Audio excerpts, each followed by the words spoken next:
येवला मनमाड रोडवर आज पुन्हा एक भीषण अपघात घडला असून या अपघातात एका महिलेचा दुर्दैवी मृत्यू झाला आहे. रजनी शिवाजी चिखले, वय 60, असे अपघातात ठार झालेल्या महिलेचे नाव असून त्या पवननगर, नाशिक येथील रहिवासी होत्या. येवला बस स्थानकासमोर मनमाड रोडवर कंटेनर गाडीने मोटारसायकलला जोरदार धडक दिल्याने हा अपघात घडला. रजनी चिखले या आपल्या नातेवाईकांना भेटण्यासाठी तालुक्यातील रेंडाळे येथे आल्या होत्या.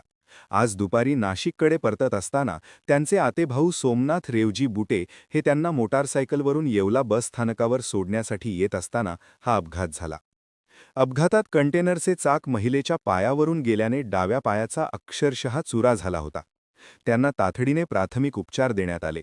मात्र नाशिक येथे पुढील उपचारासाठी घेऊन जात असतानाच त्यांचा मृत्यू झाला. रक्तस्राव अधिक झाल्याने रजनी चिखले यांचा मृत्यू झाल्याचा प्राथमिक अंदाज व्यक्त करण्यात येत आहे. या घटनेमुळे परिसरात हळहळ व्यक्त होत असून येवला मनमाड रोडवरील अपघातांच्या वाढत्या घटनांबाबत पुन्हा एकदा गंभीर प्रश्न उपस्थित होत आहेत. Rahul Kulkarni, bureau report, Niphad.